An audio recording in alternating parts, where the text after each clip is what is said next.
Buenas tardes,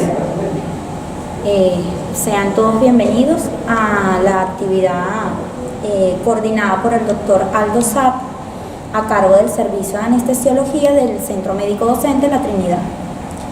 Vamos a hablar un poco hoy en cuanto al manejo de la vía aérea. En cuanto a la introducción, tenemos que un manejo erróneo de la vía aérea en situaciones de emergencia estadísticamente suele estar relacionado con incrementos en la morbimortalidad de pacientes críticos asociados a trauma o patologías médicas.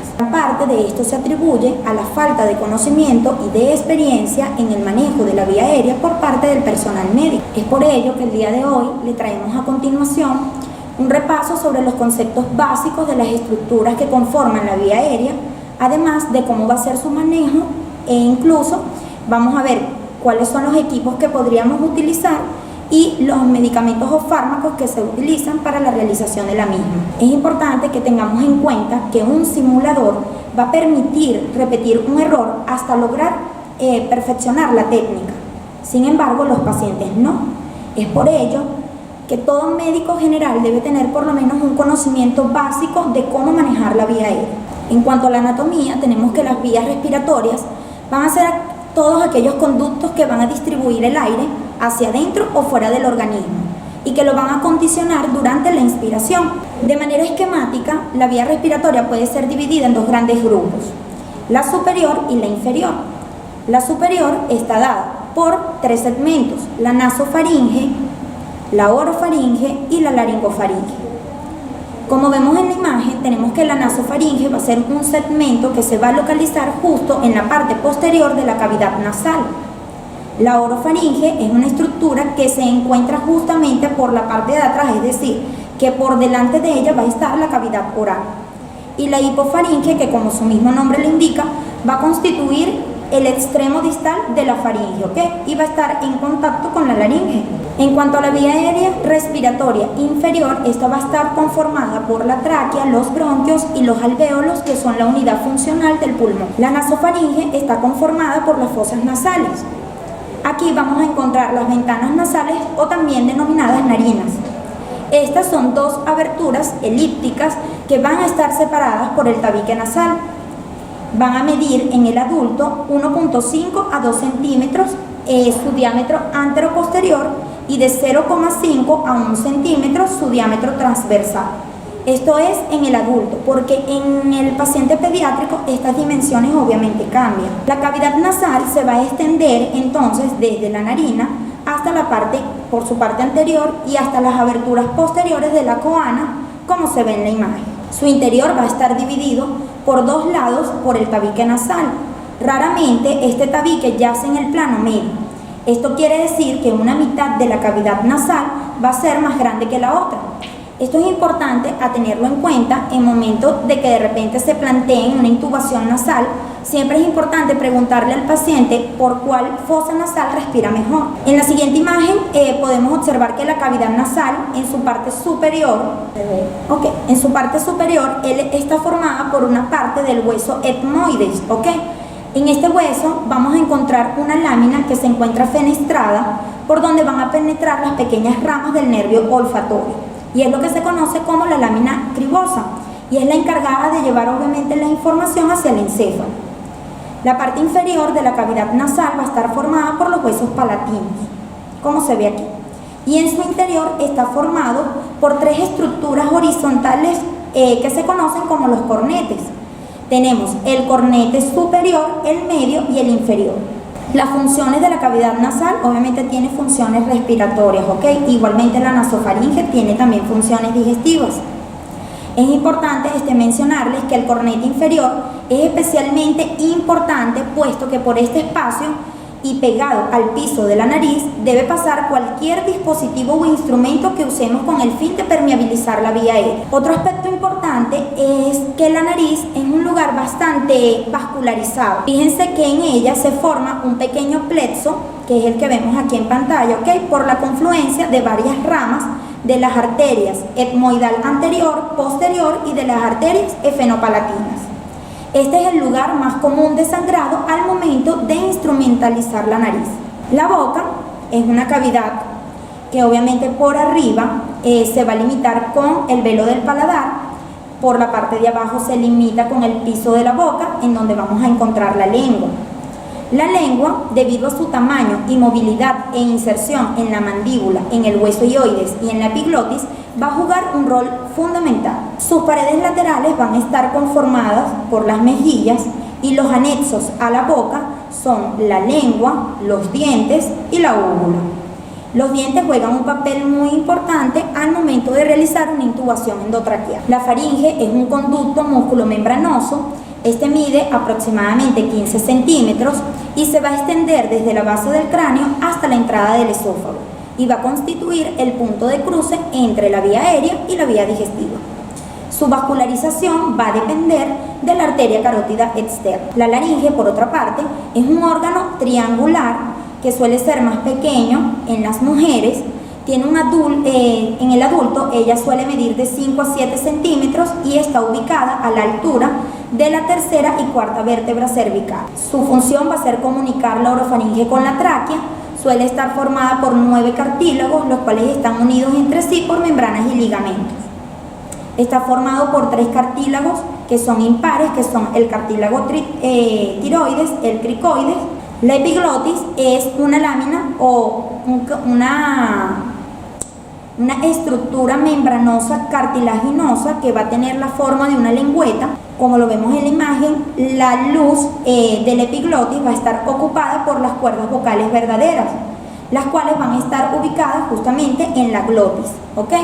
La epiglotis va a estar ubicada a nivel de la porción superior de la laringe. Importante, hay una estructura por encima de la epiglotis que se llama la vallécula, que es justamente en donde se produce o donde la persona que vaya a manejar la vía aérea ancla la pala del laringoscopio para posteriormente, a través de una maniobra que le explicará más adelante, lograr ver la glotis. La tráquea va a iniciar justamente por debajo del cartílago cricoides a nivel de la sexta vértebra cervical hasta la bifurcación bronquial. Tiene una longitud de 20 centímetros y un diámetro de 2 a 2,5. Suele estar formada por 16 a 20 anillos cartilaginosos cuya forma se va a asemejar a la de una U. Los bronquios, obviamente la tráquea se va a ramificar en 2 bronquios principales. El bronquio derecho es más largo y vertical que el izquierdo. Esto es muy importante a la hora de realizar la intubación, ya que si introducimos un poco más el tubo orotraqueal se puede generar lo que se conoce como una intubación selectiva, que es que el tubo orotraqueal se introduce un poco más hacia el bronco derecho, ventilando mejor al pulmón derecho que el izquierdo. Ambos poseen la misma estructura que la tráquea. Ellos entran al parénquima pulmonar conduciendo el aire desde la tráquea hasta los bronquiolos y esto a los alvéolos, que es en donde se produce el intercambio gaseoso. De manera esquemática y para facilitar el estudio de la inervación de la vía aérea superior, ¿ok? Les traje esta imagen donde se muestra que la nasofaringe está inervada por el nervio trigémino, la orofaringe por el glosofaringio y la hipofaringe por el nervio vago. En cuanto a los equipos, tenemos que la clasificación según la relación con la glotis, estos pueden ser dispositivos supraglóticos, transglóticos o infraglóticos. Entre los dispositivos supraglóticos tenemos las máscaras faciales. Es importante mencionar que estas máscaras tienen una forma elíptica, ellas tienen un orificio que mide aproximadamente 22 milímetros y es obligatorio que las máscaras faciales estén ligadas a los circuitos ventilatorios. Son hechas de un material de caucho y libre en látex. Actualmente se ha intentado internacionalizar un color para el número de estas máscaras. Tenemos que el color blanco para el tamaño número 1, el rosa para el número 2, amarillo número 3 y el naranja para el número 7, como se ve en pantalla. Las cánulas orofaringias, la tipo Guedel, que son las más comunes, lo que permiten es la libre circulación de las vías respiratorias superiores, ¿ok? La talla suele ser adaptada a la distancia entre el arco dental y la faringe, como se ve en pantalla. Igualmente vienen por diferentes colores y sus números. La amarilla, generalmente, que es la que utilizamos para pacientes adultos, es la 3, Y la verde, que también es utilizada en los adultos, es la número 2. En los niños siempre se recomienda realizar o colocar la talla adaptada a su distancia entre el arco dental y la faringe, como se ve en pantalla. Las cánulas orofaringeas de tipo Berman, igualmente su función es permitir la libre circulación de las vías respiratorias superiores. Tiene una diferencia con respecto a la cánula de Guedel, y es que esta en su parte lateral es acanalada y posee fenestraciones centrales que permiten la colocación de un fibro o de una sonda de aspiración. Las cánulas nasofaringeas igualmente tienen la misma función, permitir la libre circulación de las vías respiratorias superiores. Esta es realizada de un material semirrígido y, como vemos, se introduce a través de la fosa nasal y esta llega hasta la nasofaringe. Igualmente, ella viene por diferentes números según el French.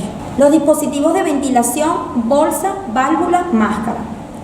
Quizás muchos los han escuchado, pero este es el famoso AMBU. Tiene un tamaño de 150 mililitros a 2000 mililitros. Pueden usarse junto con las cánulas, ¿ok? Está formada principalmente por una válvula unidireccional, como se ve en pantalla, una mascarilla y una bolsa reservorio, ¿ok? Y tiene una entrada para la toma de oxígeno. Esta puede mantener una FiO2 de 40 a 60% cuando se utiliza a 8 a 12 litros por minuto, y podemos obtener una FiO2 del 100% con bolsa reservorio. También la válvula PIT, que va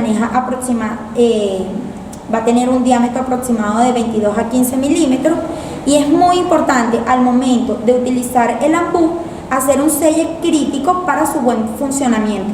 El laringoscopio, que es el instrumento más comúnmente utilizado, y sus tipos de hoja. Estos vienen de diferentes tamaños, cuenta con un mango al cual se le colocan baterías para su energía, y tienen diferentes tipos de hojas dependiendo de la población en la cual vayamos a hacer la manipulación de la vía aérea, si es el paciente pediátrico o es un paciente adulto, ¿ok? Tenemos la hoja Massington, que es la hoja curva, como se ve en pantalla, y la hoja Miller, que es la hoja recta. Algo importante entre ellas dos es que la hoja Massington justamente se ancla en la bayécula para lograr levantar lo que es la epiglotis y lograr ver la glotis, a diferencia de la hoja Miller, que es una hoja en donde directamente se produce el levantamiento de la epiglotis para lograr ver la glotis. Igualmente, ellas vienen, la MAC, que es la Massington, va de la 0 hasta la MAC 5, y la Miller va desde la doble 0 hasta la 4. Existen diferentes tamaños de pala, diferentes tipos de hoja, los cuales siempre van a meritar baterías para su uso. Tenemos la hoja McCoy articulada. Esta tiene justamente en la articulación entre el mango y la pala una perilla que permite levantar la epiglotis. En cuanto a las máscaras laringeas, tenemos que estas se pueden clasificar en primera, segunda y tercera generación. Las de primera generación, los dispositivos más comunes son los tubos de vía aérea. El más famoso es la máscara laringea clásica. Las de segunda generación van a depender. Si es para intubación, tenemos la máscara laringea Fast Track y la AirCute. Tenemos también, para proteger contra la regurgitación y la aspiración, la máscara laringea Prosil, la Supreme, la iGel, entre otras. Y los bloqueadores esofágicos, como por ejemplo los Convitube. La tercera generación va a estar representado por dispositivos autopresurizables. En esta imagen podemos observar la máscara laringea clásica de primera generación. Existen diferentes tamaños. Este es el gol estándar de los dispositivos de vía supraglótica, ¿ok? Está conformado por un tubo, por un manguito, una cazoleta y una barra de retención del epiglotis. En el siguiente cuadro podemos observar que las máscaras laringeas, el número de ellas va a corresponder al peso del paciente. Si es menor de 5 kilos, le corresponderá una máscara laringea número 1. Si es la máscara laringea 1.5, el paciente tendrá un peso entre 5 y 10. Si la máscara laringea es número 2, el peso se encontrará entre 10 y 20.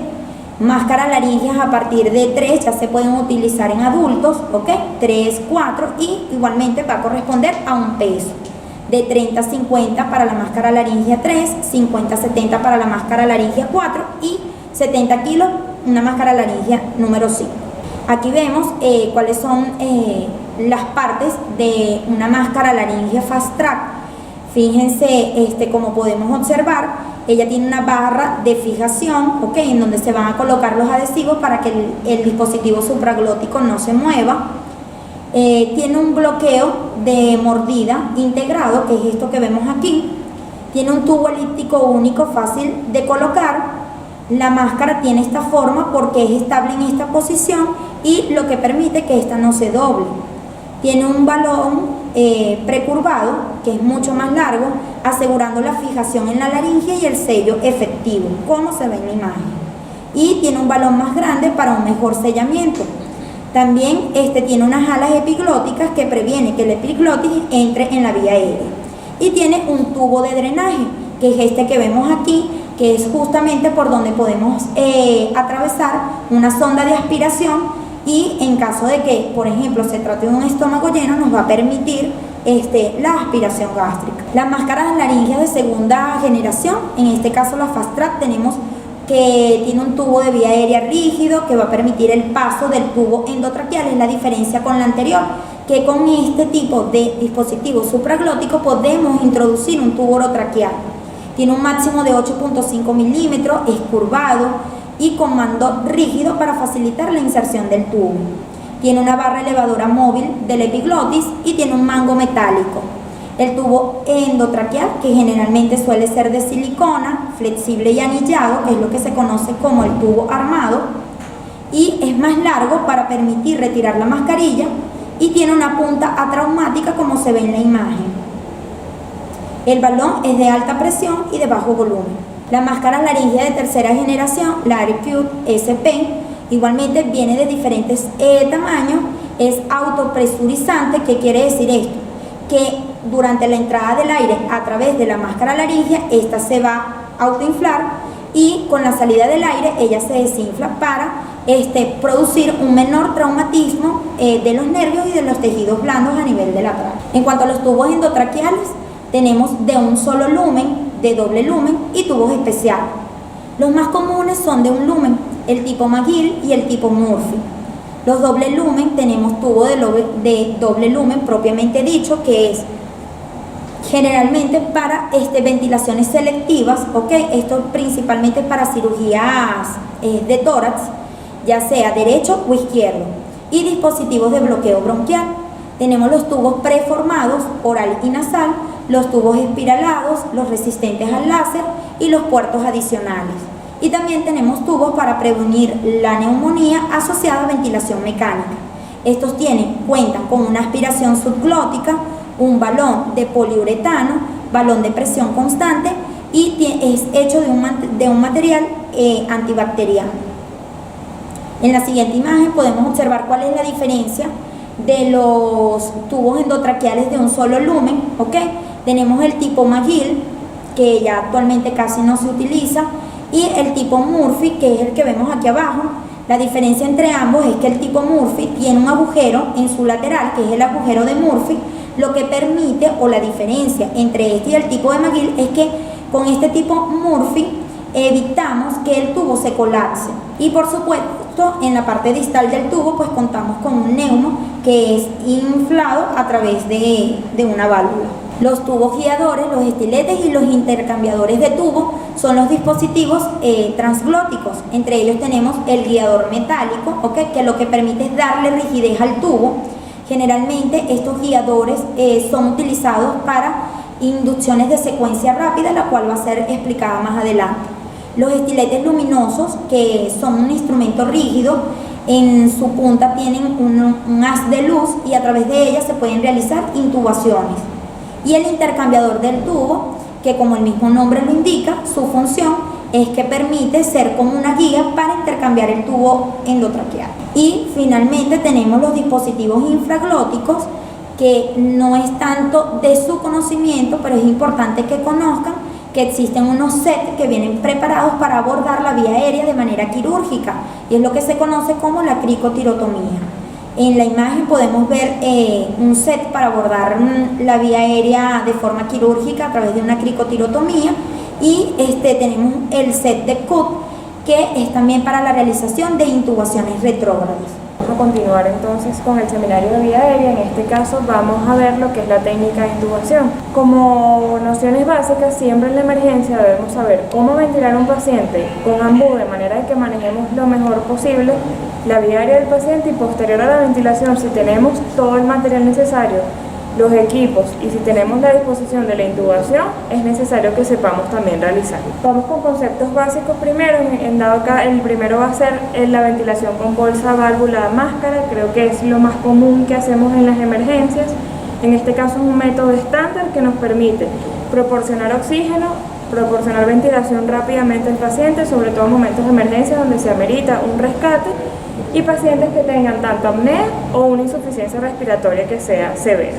Otro concepto es la intubación traqueal. Esto es una técnica que nos permite, bien sea mediante, si es por reanimación o por anestesia, nos permite introducir un tubo endotraqueal a través de faringe, en este caso si es orotraqueal o a través de la boca, o por una narina si es una intubación nasotraqueal. Las indicaciones, sobre todo en los servicios de urgencia que tenemos para intubar a un paciente, son una intubación por parada cardiorrespiratoria, por protección de la vía aérea del paciente, donde el paciente tenga un alto riesgo de regurgitar y de broncoaspirar. Traumatismo craneoencefálico severo que sea con un Glasgow menor a 8 puntos. Una insuficiencia respiratoria aguda o que sea reagudizada, que tenga una afectación ya de la frecuencia respiratoria como tal y esta sea mayor a 30 respiraciones por minuto. Una disminución del nivel de conciencia de Glasgow menor a 8 puntos, siempre y cuando no sea algo reversible. Por ejemplo, una hipoglicemia, el paciente puede tener menos de 8 de Glasgow, pero es una causa que puede ser reversible y no va a ser necesario intubar al paciente. Igualmente, con una intoxicación por opioides, es una causa que es reversible, que igual el Glasgow del paciente puede disminuir, pero es algo que nosotros podemos actuar sin necesidad de intubar al paciente. El material que necesitamos y que siempre debemos verificar antes del manejo de la vía aérea y en el momento de intubar. La fuente de oxígeno, elementos para administrar este oxígeno, bien sea el ambú, una mascarilla facial, entre otros, el laringoscopio con distintas palas, distintos mangos, y que siempre haya baterías de respaldo para el laringoscopio.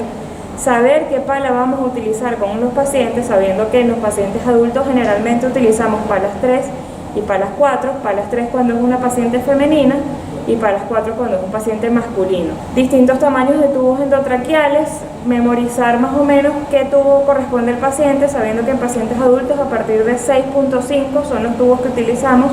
Si es una paciente femenina puede ser entre 6.5 y 7, si es un paciente masculino ya puede ser un tubo mayor entre 7.5 y 8, pero siempre tener esos números que son como los más estándar, de manera que al momento de una emergencia ya contamos con eso. Jeringa de 10 o 20 ml para insuflar el manguito o el balón del tubo, un estetoscopio que nos permita verificar que el paciente está intubado y que además la auscultación es simétrica, es decir, que en ambos pulmones está recibiendo la ventilación el paciente, y saturómetro y capnógrafo. Estos pacientes en la emergencia siempre debemos tenerlos monitorizados, sobre todo si estamos hablando de pacientes que ya meritan intubación. El capnógrafo, normalmente en la emergencia no se cuenta con capnógrafos, sin embargo, ahorita a nivel mundial, la mayoría de las literaturas ya nos indica que siempre para intubar a un paciente debemos tener la monitorización de capnografía, de manera de ver el del aspirado de dióxido de carbono. Y la aspiración, súper importante, sobre todo porque la mayoría de los pacientes en la emergencia son pacientes de estómago lleno, que tienen altas probabilidades de regurgitar y de broncoaspirar. Y si no tenemos una aspiración a la mano y que esté funcionando, la mortalidad del paciente va a aumentar bastante. ¿Cómo vamos a ventilar? Hay 3 factores importantísimos para que nuestra ventilación sea exitosa. Uno es la posición del paciente. Normalmente los pacientes no deben ser ventilados en una posición supina. Siempre debemos buscar la posición de olfateo. Esto quiere decir que el paciente extienda o flexione como tal la articulación atrantoccipital, y vemos cómo acá esto nos va a permitir mejorar los ejes del paciente. Alinear los ejes del paciente significa que esto es más difícil, a este nivel es más difícil ventilar a un paciente porque vemos que tanto el eje oral como el faríngeo y el laringio están diferentes. Vemos cómo cuando hacemos esta flexión o la posición de olfateo, que se basa en que el pabellón auricular va a estar paralelo o se traza una línea entre el pabellón auricular y el esternón del paciente, esta es la verdadera posición de olfateo, y vemos cómo los ejes se alinean de manera que aquí mejora la entrada de aire como tal y la ventilación del paciente. Y el uso de cánula de mayo, que ya anteriormente les mencionaron cómo medimos qué cánula de mayo vamos a utilizar con los pacientes. La cánula nos permite que la lengua no protruya la vía aérea y además de que haya mejor paso de aire hacia pulmones. ¿Cómo vamos a tener nuestra mano? La técnica de la C y la E. Utilizamos los 3 dedos para hacer una E en el hueso maxilar inferior del paciente y lo que es el dedo índice y el dedo pulgar hacemos una C que sostenga la mascarilla del paciente. De manera que vemos acá el ejemplo, con estos 3 dedos vamos a hacer la E y la C va a rodear la mascarilla y así vamos a mejorar nuestro sello para que la otra mano nos permita utilizar la bolsa o hacer uso de la bolsa y no tener que estar con las 2 manos encima del paciente. Si se amerita una ventilación a 4 manos porque cuesta mucho la ventilación del paciente, también es permitido y alguien nos ayuda con la bolsa o con el ambos. Vemos acá otro ejemplo de cómo se sostiene la mascarilla. La técnica de intubación. ¿Cuántos de los que están acá han intubado? Ninguno. Ok. ¿Ventilado con mambú, con máscara? La mayoría, ¿verdad? Ok. Chévere. Para intubación, lo primero que debemos conocer es que el laringoscopio siempre, seamos personas derechas o personas zurdas, siempre vamos a tomar el laringoscopio con la mano izquierda, porque con la mano derecha es la mano que vamos a utilizar para intubar al paciente. Entonces se sostiene el laringoscopio con la mano izquierda como observamos en las 2 imágenes. Posteriormente es importante que se introduzca la lengua al laringoscopio con el mayor cuidado posible, es decir, evitando lesionar tanto los labios del paciente como los dientes, sabiendo que la mucosa oral es una mucosa muy frágil que rápidamente puede sangrar y rápidamente va a responder con secreciones que nos van a dificultar muchísimo la visualización al momento de la intubación. Introducimos la hoja del laringoscopio de la manera más cuidadosa posible y con esto vamos a desplazar la lengua hacia la izquierda, como vemos en esta imagen. Si nos cuesta un poco desplazar, tratamos de utilizar la hoja del laringoscopio como especie de un bajalengua, más o menos así. Posteriormente siempre tenemos que visualizar la epiglotis. Vamos avanzando y vamos a ver la lengüeta como tal, que es la epiglotis. Justo acá, a este nivel, es donde se va a colocar la hoja del laringoscopio. No se va a cabalgar como tal la epiglotis, al menos que sea una hoja recta Miller, como les mencionó la doctora Daniela, es la que utilizamos para cabalgar como tal. Pero siempre vamos a introducir la hoja del laringoscopio a nivel de la valécula. Puede ser que se sostenga y se presione con la hoja del laringoscopio la valécula o que se introduzca en ella y desplazar y así vemos la glotis. Es decir, con la hoja recta lo que hacemos es cabalgar la epiglotis, ahí la presionamos y se ve solo la glotis, mientras que con la hoja curva nos ponemos en la valécula y se ve arriba la epiglotis como acá. Observamos arriba la epiglotis y la glotis con las cuerdas vocales. Acá tenemos otra imagen. Siempre tenemos que visualizar el cartílago y las cuerdas vocales. Si nosotros no vemos nada, no es lo recomendable introducir el tubo endotraqueal porque la intubación esofágica aumenta la morbimortalidad del paciente. Siempre tenemos que tratar de ver la epiglotis, la glotis y las cuerdas vocales y el paso del tubo endotraqueal a través de las cuerdas vocales. Se introduce el tubo endotraqueal a través de las cuerdas vocales, como observamos en estas 2 imágenes. Si nos cuesta un poco introducir el tubo endotraqueal, podemos rotarlo 90 grados en sentido de las agujas del reloj, rotamos el tubo hacia este lado. Cuando ya veamos que estamos cerca de las cuerdas vocales, lo volvemos a colocar. A veces la misma hoja del laringoscopio no nos permite la introducción del tubo de esa manera, por eso nos vamos de ladito hacia la comisura labial derecha, por allí de ladito, y después podemos rotar nuevamente el tubo endotraqueal. Verificamos que realmente haya paso del manguito o del balón del tubo endotraqueal a través de las cuerdas vocales. Insuflamos el manguito con una jeringa de aire, como observamos acá en la imagen. Idealmente que no quede muy presionado o muy inflado, ya que no tenemos cómo medir esa presión, pero en el momento que eso queda muy presionado puede haber riesgo tanto de necrosis de la tráquea, el paciente va a tener cambios hemodinámicos como taquicardia, hipertensión, porque es un estímulo bastante doloroso. Y posteriormente retiramos el laringoscopio de manera cuidadosa, igualmente cuidando que ya al momento de que el paciente está intubado, como ya nos aseguramos de que está intubado, no salir de manera muy rápida o muy brusca, que no lesionemos igual toda la mucosa oral o los dientes del paciente. Después de un intento de intubación, que los intentos normalmente deben ser entre 15 y 30 segundos, siempre se debe desistir de este intento y tratar de ventilar al paciente antes de mejorar las condiciones para realizar otro intento. ¿Qué nos falló aquí? Bueno, no teníamos los fármacos adecuados, me faltó la aspiración, siento que la posición del olfateo no estaba bien, no tenía la cánula.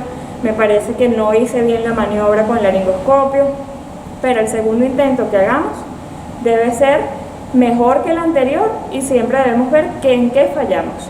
Lo importante que sepan es que siempre el primer intento de intubación es el mejor intento que van a tener, porque el paciente no va a estar hematizado, no va a estar sangrando, no va a estar con secreciones. Ya a medida que hacemos más intentos, ya el edema es peor y el sangrado también es peor. La inspección y la auscultación, verificamos que el paciente esté intubado, que sea simétrica y bilateral la auscultación, que el paciente no presente ningún tipo de agregado. También podemos auscultar a nivel de estómago, que no deberíamos auscultar nada porque el paciente no va a estar intubado a través del esófago. Y la detección de CO2, como les dije, con el capnógrafo, idealmente verificamos el teleaspirado como tal de dióxido de carbono. Las complicaciones que podemos tener al momento de una intubación de emergencia: un traumatismo directo, bien sea a los labios, a los dientes del paciente, a la lengua y áreas tanto supra como subglóticas.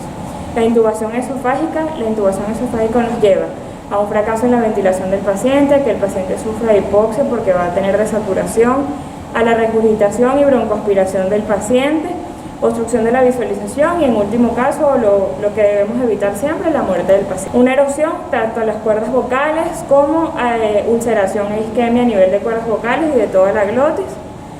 Erosión traqueal, rara vez pudiera ocasionarse una hemorragia mayor o de vasos principales, algo muy raro, igual que las fístulas. Una fístula traqueoesofágica es una complicación extremadamente rara.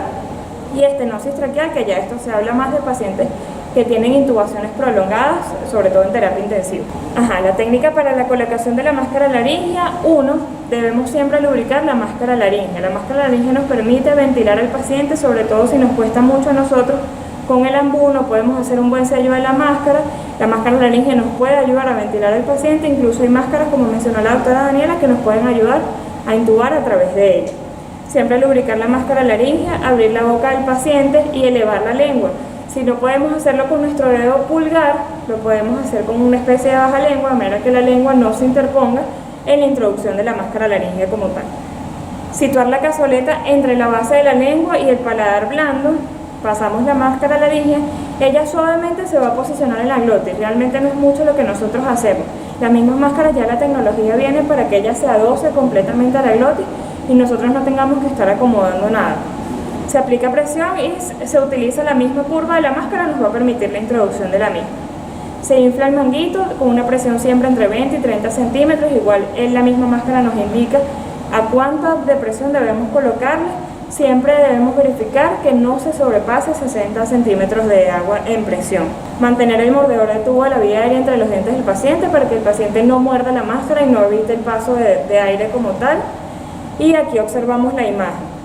Desplazamos la lengua, si no podemos realizarlo con nuestros dedos, podemos hacerlo con un baja lengua. La misma curva de la máscara nos va a permitir la introducción de la misma. Y aquí después la conectamos. La conexión de la máscara es la misma conexión de las mascarillas faciales, de los tubos, una conexión universal que es de 22 milímetros. Verificamos igual que haya ventilación en el paciente, que expanda el tórax, que sea bilateral y no tenga ningún agregado. Y aquí observamos otra imagen de cómo introducir la máscara. La máscara la tomamos como si fuese un lápiz, la introducimos y la misma curva de la máscara nos va a permitir que ella se adoce automáticamente a la glotis. Y allí podemos administrar ventilación y oxígeno al paciente, sobre todo en momentos de rescate. Buenas tardes a todos. Vamos a continuar con la parte de farmacología. Cuando la doctora María Fernanda les preguntó si alguno había intubado a un paciente en algún momento, le dijeron que no. ¿Es verdad eso o alguien ha intubado ahora? Nunca han intubado a un paciente, ni así haya caído en el esófago. ¿Cómo dice? Un intento, no importa que haya sido fallido. Ok, en situaciones de práctica o en situaciones reales. Ok, los que han estado en situaciones reales, ¿qué fármacos usamos o han escuchado que han pedido o ustedes han pedido para ayudarnos a intubar al paciente? Fentanilo, propofol, fetamina, lidocaína, midazolam. ¿Y dónde has escuchado todos esos fármacos? En el quirófano. Quirófano es otro mundo. La pregunta era en situaciones de emergencia, que es para lo cual queremos darle este manejo de la vía aérea. En situaciones de emergencia, en una emergencia en un centro de salud, ¿qué medicamentos suelen escuchar para intubar a un paciente? Midazolam y ya. Yo estoy de acuerdo. De hecho, una de las cosas que me avergonzó cuando hacía esta presentación es recordar cómo intubaba yo a un paciente antes de conocer la anestesia y antes de conocer cómo debe ser el correcto manejo de un paciente en la vía aérea. Entonces, la intubación terminaba siendo algo así. Señor Pedro, pero colabore, vamos a intubarlo para salvarle la vida. El señor Pedro no tiene por qué estar colaborando, no tiene por qué estar despierto, excepto en ciertas situaciones. Un paciente no debería intubarse así. Es un paciente que debe estar totalmente dormido, sedado, relajado, y todo eso optimiza nuestro manejo. Y al optimizarlo tenemos menor tasa de fracaso y mayor tasa de éxito. Y como les dijo la doctora Coló, siempre el primer intento debe ser el mejor, ¿sí? Porque a medida que vamos intentando y viene el otro y viene el otro, se va deformando un poco la anatomía. Por la alta irrigación que tiene, se hace mucho edema y deforma la anatomía. Y se hace más complejo para el siguiente. Entonces, cuando nos llaman a los anestesiólogos a que bajemos a la emergencia a ayudar con la intubación de un paciente, vemos un verdadero desastre, ¿sí? En la vía aérea. Justamente para esta es la idea de esta presentación. Cuando nosotros vamos a intubar a un paciente en contexto de emergencia, por lo general nos apoyamos en la conocida intubación de secuencia rápida. La intubación de secuencia rápida es una intubación que requiere hacerse ya, porque está comprometida la vida del paciente, ya sea la vía aérea, sea la parte hemodinámica, todas las indicaciones que le dijo la doctora Pacheco. ¿De qué se trata la intubación de secuencia rápida? Para la intubación de secuencia rápida hace falta hacer una inducción de secuencia rápida, que es usando dos tipos de medicamentos. Un inductor o hipnótico o sedante, son sinónimos, un inductor o hipnótico o sedante, y un bloqueante neuromuscular, lo que la gente conoce como relajante, pero que a nosotros en anestesia no nos gusta que le digamos así, porque relajante puede ser un tiocolfen, ¿sí? Y no es lo mismo. Entonces, un bloqueante neuromuscular. Esa combinación es lo que llamamos una combinación para una inducción de secuencia rápida, para intubar rápidamente al paciente. ¿Y qué se refiere intubación de secuencia rápida? Asegurar la vida de un paciente en el menor tiempo posible. ¿Y eso para qué? ¿Cuál es el objetivo? Para maximizar la tasa de intubación de éxito y a su vez reducir el riesgo de broncoaspiración. Ese es el gran enemigo de nosotros los anestesiólogos, que los pacientes nos broncoaspiren. Por lo general, el paciente que llega a la emergencia es un paciente que es estómago lleno, que no tiene el ayuno o que es considerado por su patología de base como un paciente estómago lleno. Así que tenemos que intubar rápidamente. Entonces vamos a tener dos grandes fármacos: los fármacos inductores y los fármacos bloqueantes neuromusculares. Son muchos los descritos. Yo nada más les voy a explicar los puntuales que van a requerir mayor uso. Entre los fármacos inductores, a todos mencionaron al que conocen, que es el midazolam. ¿Cuál es la ventaja de los inductores? Proporcionan agnesia, generan siempre fenómenos hemodinámicos, ya sea hipotensión o hipertensión, y facilitan la intubación. Entonces, el primer fármaco, el más usado por nosotros los anestesiólogos y en todo el mundo, es el propofol. Como experiencia personal, cuando yo era artículo 8, me daba temor usar este fármaco, tan sencillo porque es de una apariencia distinta al resto de los fármacos que vemos en disposición, ¿sí? Ese color blanco lechoso daba como miedo usarlo sin saber qué es realmente. Bueno, el propofol es el fármaco más usado en todo el mundo. Su acción es a nivel de los receptores GABA. Lo que va a hacer es potenciar la inhibición del sistema nervioso y nos va a dar sedación. ¿Qué debemos recordarnos nosotros? Los tiempos de este fármaco y la dosis. ¿Alguno de ustedes pesa 70 kilos? 80. ¿Cuál es el nombre suyo? Jesús 80, ok. Entonces, si Jesús llegara a la emergencia con sus 80 kilos y hace falta hacer una inducción de secuencia rápida, ¿cuánto necesitaríamos de cada fármaco? Vamos a hacer los ejercicios. El propofol, la dosis usual es de 1.5 a 2.5 miligramos por kilogramo de peso. Y fíjense que el Propofol viene de 10 miligramos por cc. Cada cc de Propofol son 10 miligramos. Si Jesús pesa 80 kilos, ¿cuánto le corresponde? Mínimo 120, porque 80 más 40, 120, ¿cierto? Y máximo 200. 200. Fácilmente Jesús se llevaría esta ampolla completa que trae 200 miligramos, porque son 20 cc, ¿sí? La ampolla completa. Yo he visto muchas situaciones de emergencia donde aplaudo que en emergencia los médicos allí se atreven a destapar el Propofol y usarlo, lo aplaudo, pero cuando lo usan 20 cc, 2 cc, 3 cc, 5 cc, 10 y bueno, están atrevidos ya con 10 cc. Fíjense que Jesús fácilmente serían los 20 cc completos de la ampolla. ¿Saben qué es la latencia de un fármaco? Muy bien, perfecto. El tiempo desde que administramos el fármaco y ejerce su efecto. Saber la latencia de los medicamentos es importante porque si queremos aprovechar el mejor momento para intubar, es el momento en que nuestros fármacos ya están actuando realmente. No antes, porque vamos entonces a encontrarnos un paciente despierto, señor Pedro, colabore, y no después, porque va a pasar mucho tiempo ese paciente ya dormido, con su vía aérea desprotegida, con riesgo de broncoaspiración. Fíjense que el tiempo del Propofol es de 15 a 45 segundos. Es rápido, pero no es instantáneo. Hay que colocarlo y esperar su cuenta. Y la duración del Propofol, fíjense que es nada más hasta 10 minutos máximo, de 5 a 10 minutos, o sea, es un tiempo rápido lo que va a durar. ¿Cuáles son las grandes ventajas del Propofol? Es su amplia seguridad, por eso es el fármaco más usado en todo el mundo. Y la segunda gran ventaja es que mejora mucho la resistencia a la vía aérea. ¿Cuáles son las desventajas del Propofol? La principal desventaja, que es lo que ustedes tienen que tener en mente, no con miedo, sino con mente, es la depresión miocárdica. ¿Y qué va a conducir eso? A una hipotensión. El Propofol va a ser hipotensión. Ustedes van a usar ese fármaco para intubar a sus pacientes y van a tener hipotensión. Si tienen un paciente que está normotenso o hipertenso, igual se van con cuidado y van a tener una hipotensión obligada, no se preocupen.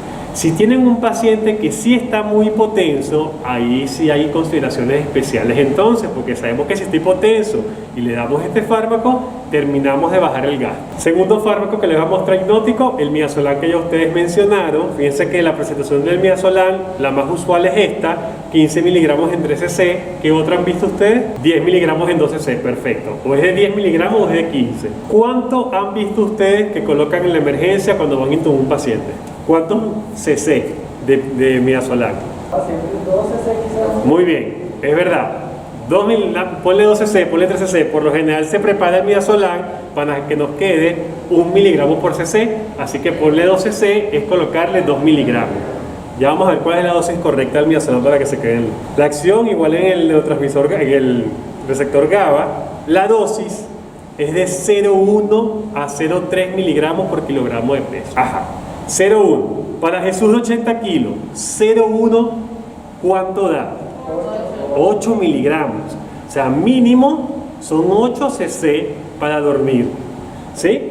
Y esa es la dosis mínima, con una alta tasa de fracaso porque es muy baja. La dosis máxima es 0,3. 0,3 para 80 kilos, ¿cuánto es?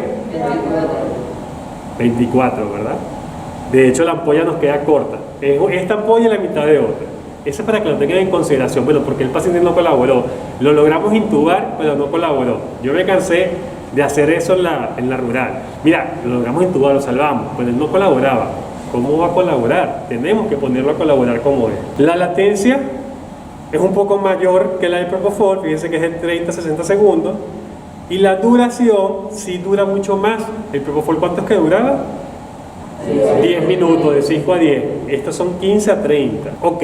Esos son nuestros dos principales fármacos inductores. Hay un tercer fármaco que nada más se los quiero mencionar, no quiero entrar en mucho detalle, pero para que lo tengan en consideración. Ventaja del midazolam, excelente anticonvulsivante. Si llega un paciente con deterioro del estado neurológico o convulsionando y un estatus epiléptico y necesitamos intubarlo, es excelente opción. La desventaja, también genera hipotensión, también baja el gasto cardíaco. Hay que vigilar. Y el tercer fármaco que quiero que lo conozcan, no a fondo, pero que sepan que existe, se llama ketamina. ¿Lo han escuchado antes? La ketamina es un fármaco hipnótico también muy importante conocer, y es importante porque esta parte se las voy a adelantar, porque la ketamina no da la desventaja que nos dan los otros dos fármacos. La ketamina, en vez de darnos hipotensión, la ketamina nos da hipertensión, porque este fármaco, además de dormir, fíjense que en la acción está el GABA, pero además del GABA tiene otros dos receptores, y uno de sus efectos es que libera catecolamina, y al liberar catecolamina genera hipertensión y taquicardia. Entonces vean que la ketamina, quizás para un paciente que llegue en shock, sea una buena opción, ¿sí? Miren las ventajas: conserva el impulso respiratorio, el paciente puede seguir ventilando mientras tiene la ketamina, libera catecolaminas y da hipertensión y taquicardia, hace broncodilatación si un paciente llega con un estatus asmático excelente, y es analgésico. Es el único hipnótico que de verdad es analgésico. Los otros dos no dan analgesia, no quitan dolor. La ketamina sí. Las desventajas: la ketamina disocia al paciente, hace trastorno cognitivo, eleva la presión intracraniana. Si un paciente es con antecedentes de epilepsia, puede desencadenar convulsiones, porque la ketamina acelera el cuerpo. A pesar de que lo duerme, acelera el cuerpo. Entonces está contraindicado un paciente que sea con antecedentes de epilepsia. Y por último, solamente porque existe un pasado, que es el tiopental, que es uno de los primeros hipnóticos que existió, y sigue usándose en muchos lugares. Y por otro lado tenemos el etomidato, que no disponemos en Venezuela, que no existe aquí, pero que en primer mundo sí lo manejan. Y la importancia de que conozcan que existe el etomidato es porque es el inductor más cardioestable. No da ni hipertensión como la ketamina, ni da hipotensión como el propofol y el midazolam. Es el fármaco de elección en un paciente de un shock. Aquí no lo tenemos, por eso que no les digo las dosis, pero para que sepan que sí existe un fármaco bien estable desde el punto de vista hemodinámico. Tiene sus desventajas, pero no lo voy a tocar en este momento. Y como les dije, la inducción de secuencia rápida es un inductor más un bloqueante neuromuscular. ¿Cuáles son los bloqueantes neuromusculares que conocen? Rocuronium y succinilcolina. Perfecto, son esos dos los que quiero mencionarles. La succinilcolina es de los más viejos de los relajantes que podemos usar, de los bloqueantes neuromusculares. Fíjense que usualmente de la succinilcolina viene una presentación de 50 miligramos por cc, y uno lo que hace es que una jeringa de 10, agarras 2 cc, son 100 miligramos, lo llevas a 10 y serían 10 miligramos por cada cc, ¿sí? Por lo general preparamos son 100 miligramos siempre. ¿Y por qué preparamos 100 miligramos? Porque eso nos alcanza para la mayoría de los pacientes. Ya van a ver cuál es la dosis. La acción se comporta como un análogo de aceticolina. Entonces, en vista que es un análogo, la succinilcolina, cuando lo colocamos a los pacientes, da algo muy característico que se llama fasciculación. Pone al paciente como a temblar. Son fasciculaciones que hacen todo el cuerpo antes de quedar bloqueado por completo. La dosis de succinilcolina es única dosis, no es un rango, una única, 1.5 miligramos por kilogramo. Quiere decir que para Jesús de 80 kilos, 120 miligramos podemos estar tumbando completo, ¿sí? Muchas biografías te bajan la dosis hasta 1, de 1 a 1.5, entonces de repente para Jesús de 80 a 120 estaría más que perfecto. Muy rápido, vean la latencia de 45 a 60 segundos y dura igual que el propofol, prácticamente hasta 10 minutos. Por lo general, para las inducciones de secuencia rápida en las emergencias es perfecto el propofol con la succinilcolina. De hecho, en quirófano, para muchas emergencias así las manejamos, propofol y succinilcolina. La ventaja: te da excelentes condiciones de intubación, excelente. La desventaja, fíjense la desventaja, genera hipercalemia. Así que si un paciente ustedes sospechan que sufre hipercalemia, ¿qué pacientes podrían tener hipercalemia? Un nefrópata, un paciente renal, muy bien. Si un paciente sufre hipercalemia, la succinilcolina puede dar más hipercalemia y eso es generar una arritmia fatal y eso es desencadenar la muerte. Las fasciculaciones que les mencioné, hay una regulación positiva que hacen algunos pacientes donde no es recomendable usar este fármaco porque hacen una activación masiva y una hipercalemia masiva. Estos pacientes son los quemados, los pacientes parapléjicos y hay otras consideraciones importantes. Otro efecto es que puede hacer bradicardia y una enfermedad propia de nosotros los anestesiólogos o de quirófano, que es la hipertermia maligna, de la cual no voy a hablar. Ahora, fíjense todas las desventajas que tiene succinilcolina. A todos los fármacos le presenté solamente una desventaja, a esta le presenté 5. Bueno, en vista de esas desventajas, es que ha empezado hace unos años a usarse también como secuencia rápida el otro fármaco que ustedes mencionaron, el rocuronio, que no tiene una N aquí, ¿sí? Muchas veces lo escuchamos como roncuronio, es rocuronio. El rocuronio, que es el esmerón, viene en 10 miligramos por cc. 10 miligramos por cc. ¿Y cuál es la dosis que debemos usar con los pacientes? ¿Cuál era la de succinilcolina? 1.5. Para el rocuronio, la dosis para intubación de secuencia rápida, la dosis máxima es esta, 1.2. ¿Sí? Entonces un paciente de 80 kilos, ¿cuánto sería 1.2? Muy bien, 96 miligramos. ¿Sí? 96 miligramos es lo que recibiría de esmerón, prácticamente 2 ampollas. Muchas veces con menos podemos hacer bloqueo, pero esta es la dosis máxima para una intubación de secuencia rápida. Con esa dosis, que es la dosis más alta, podemos conseguir una latencia igual a la succinilcolina, pero fíjense que la succinilcolina ¿hasta qué tiempo duraba? Igual que propofol, hasta 10 minutos. En cambio aquí puede durar 30 hasta 60 minutos.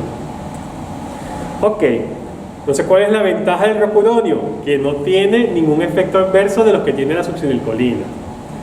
¿Y cuál es la desventaja?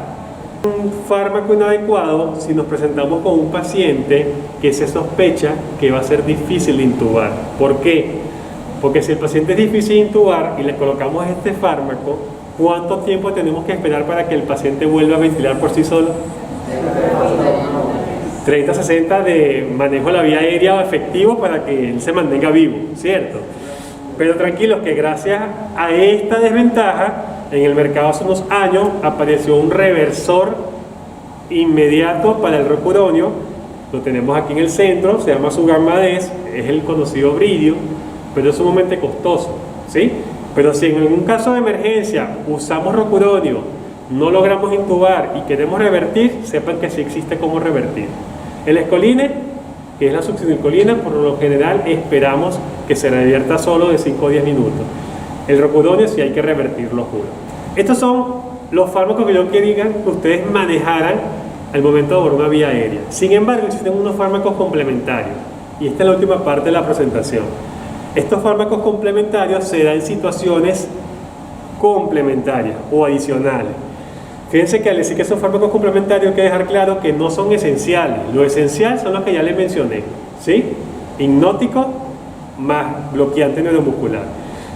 Pero ¿en qué situaciones podríamos usar estos fármacos complementarios? Les traje una mnemotecnia, ABC, para recordarnos estas situaciones. A, de asma, cuando hay un paciente con resistencia en la vía aérea. B, de cerebro, cuando hay un paciente con aumento de la presión intracraneal. Y C, de circulación, cuando hay un paciente que tiene una afección cardiovascular específica. ¿Sí?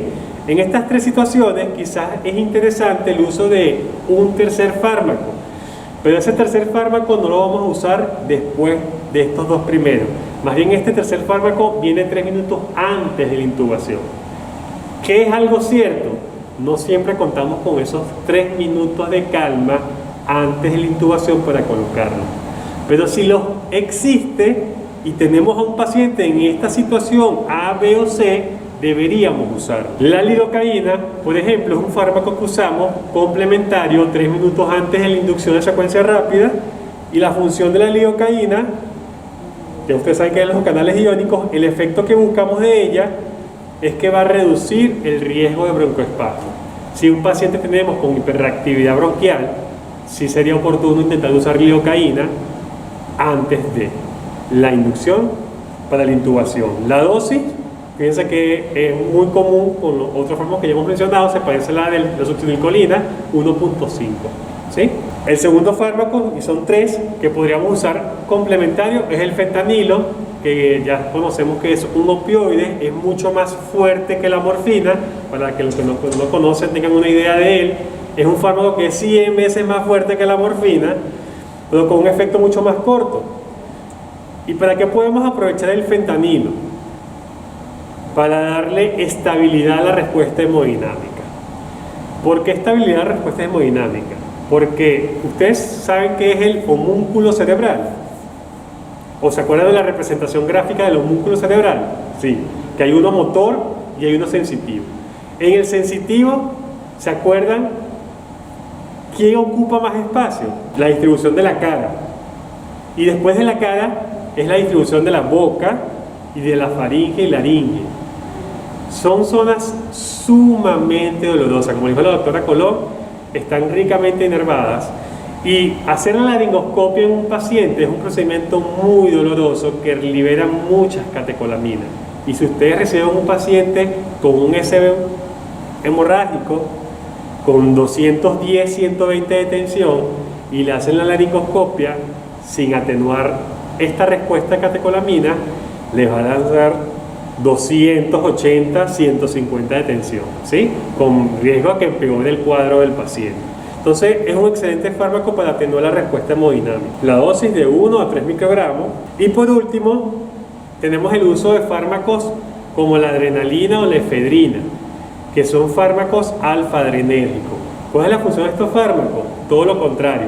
Un paciente que en vez de llegarnos francamente hipertenso, nos llegue hipotenso, y ustedes saben que cuando usen el midazolam o usen el propofol, porque son los que conocen, los que se sienten cómodos, va a bajarle más el gasto y eso puede dar una parada cardíaca, la hipotensión, por ejemplo. Entonces, a estos pacientes sería oportuno, unos minutos antes de la inducción, darle una dosis de alfa-adrenérgico para aumentar la frecuencia cardíaca y aumentar la presión arterial a expensas del gasto cardíaco. Y de esa manera, tenerlo mejor plano para poder administrarle los hipnóticos y hacer la inducción de secuencia rápida. El efecto, aumentar la resistencia vascular periférica. La dosis de la adrenalina puede ser de 5 a 20 microgramos y la dosis de la efedrina de 5 a 15 miligramos también. Por último, para cerrar, un caso clínico que les traje para ver qué fármacos me sugieron ustedes que usemos con este paciente. Es un paciente de 20 años, 60 kilos, con antecedentes de asma, que está acudiendo a la emergencia en un estado de estatus epiléptico, saturando 80%. Han intentado yugular la crisis y no lo han logrado y tiene indicación ya para hacer una intubación. ¿Qué inductor piensan ustedes que no deberíamos usar con este paciente? Perfecto, el tercero, la ketamina, porque puede desencadenar activación de otros focos epileptógenos, porque ese es un fenómeno que hace la ketamina. Perfecto, él no se beneficiaría de la ketamina. ¿Qué sí ayudaría la ketamina a este paciente? Que una broncodilatadora excelente. De hecho, en muchos algoritmos de manejo de broncoespasmo en quirófano está entre los últimos fármacos antes de rezar, antes de poder torear con todos los enfermeros y con todo el personal, usar la ketamina.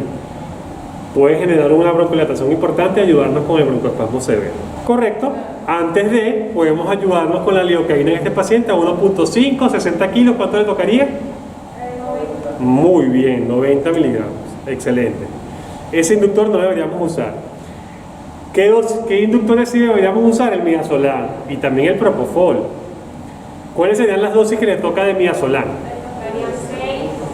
Mínimo 6, máximo 18 miligramos. Perfecto. ¿Y la dosis de propofol? 1.5, 2.5.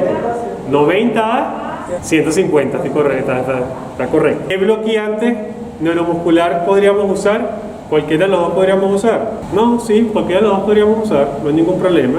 ¿Cuál sería la dosis de sutinilcolina? 90 miligramos, perfecto. ¿Y de rocuronium, la dosis máxima a usar? Muy bien, perfecto, 78 miligramos. Entonces, de esta manera vamos a cerrar un pensamiento de Benjamin Franklin. Si fallas al preparar, te estás preparando para fallar. ¿Sí? Responder al manejo de la vía aérea es competencia de todo médico. En cualquier momento les puede tocar. Entonces deben prepararse para cuando vayan a trabajar la vía aérea para minimizar el riesgo de fallar. Gracias a todos por su atención.